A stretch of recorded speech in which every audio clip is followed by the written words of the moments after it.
Selain dari itu, Bapak juga memang rajin baca buku. Itu benar.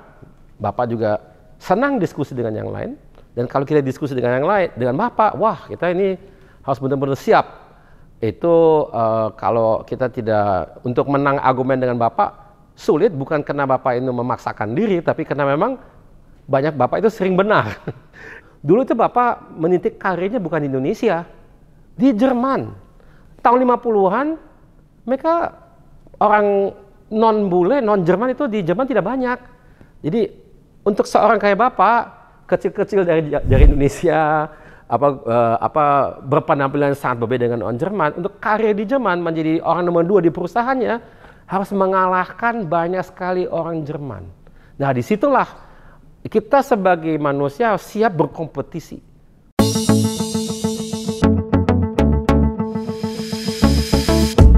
Which is a plane made in Indonesia.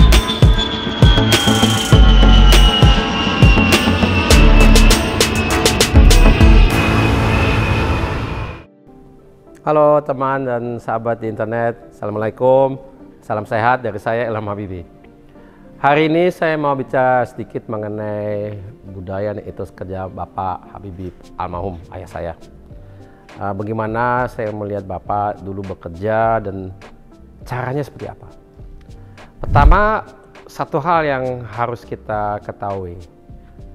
Betapapun jenius dan pintarnya Bapak, tapi Bapak itu tidak akan bisa capai apa yang memang telah dihasilkan oleh Bapak tanpa kerja keras.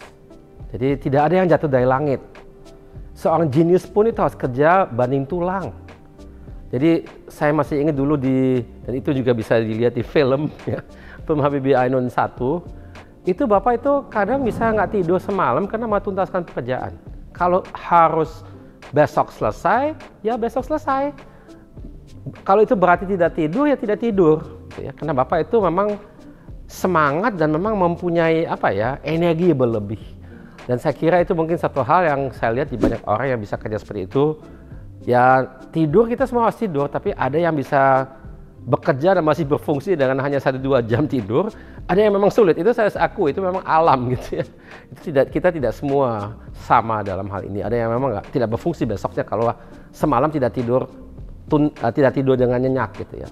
Tapi memang kadang-kadang tidak bisa karena ada masalah, ada yang harus diselesaikan, dan itu ada kendala waktu harus selesai besok. Jadi ya tidak ada tidur malam itu, dan itu memang Bapak saya lihat itu sering kali itu memang mengorbankan tidur itu. Tapi ya memang tetap besoknya Bapak tidak fungsi, dan itu ya alhamdulillah mungkin karena Bapak renang, mungkin secara genetis, mungkin karena semangatnya tinggi, saya tidak tahu, tapi yang jelas itu yang saya lihat. Selain dari itu, Bapak juga memang rajin baca buku. Itu benar. Bapak juga senang diskusi dengan yang lain. Dan kalau kita diskusi dengan yang lain, dengan Bapak, wah kita ini harus benar-benar siap. Itu kalau kita tidak untuk menang argumen dengan Bapak, sulit bukan karena Bapak itu memaksakan diri, tapi karena memang banyak Bapak itu sering benar. Karena ya memang mempelajari masalah, punya banyak pengalaman, dan sekali lagi, sejenius Bapak pun, dan memang Bapak sangat pintar, tapi tanpa adanya sikap, disiplin, dan rajin, itu Bapak nggak akan kemana-mana. Apalagi, itu harus kita mengerti dulu. Dulu itu Bapak menitik karirnya bukan di Indonesia, di Jerman. Nah di Jerman itu banyak orang Jerman tentunya, bule gitu ya. Tahun 50-an, mereka orang non-bule, non-Jerman itu di Jerman tidak banyak.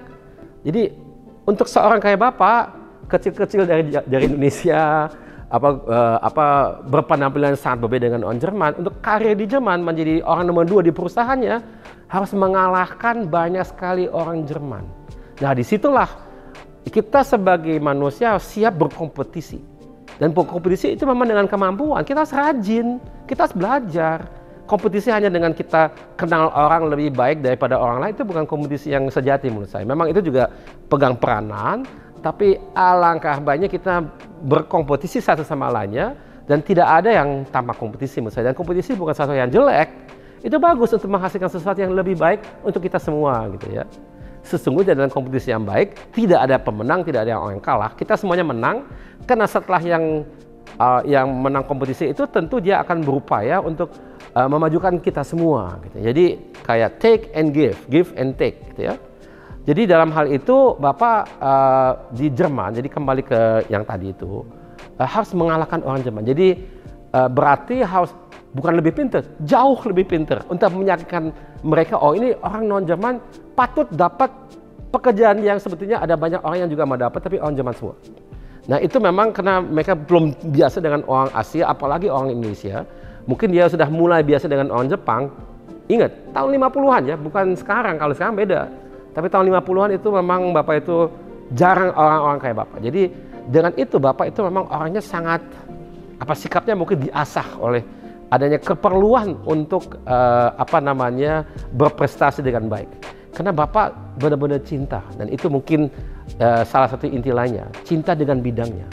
Cinta pertama karena memang suka pesawat terbang, suka teknologinya, suka fisikanya, matematikanya, tapi juga melihat manfaatnya, mengerti ini buat apa sih sebetulnya buat kita di Indonesia.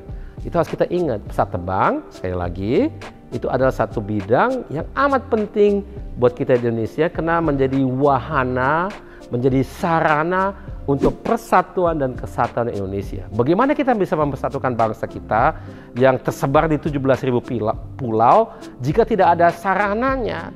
Nah, sarananya bisa pesawat, bisa kapal laut, kalau sekarang internet. Tapi perlu ada sarananya, dan itu memang sudah disadari di awal Republik kita oleh pendiri Republik kita itu Bung Karno, Bung Hatta, dan yang lain, bahwasanya teknologi dirantaralah salah satu teknologi kunci yang harus kita kuasai untuk tetap menjaga persatuan dan kesatuan Indonesia. Ya, jadi dengan adanya memang senang dengan bidang, mengerti maksud dan tujuannya dalam konteks keindonesiaan yang seperti apa, tentu motivasinya tinggi sekali.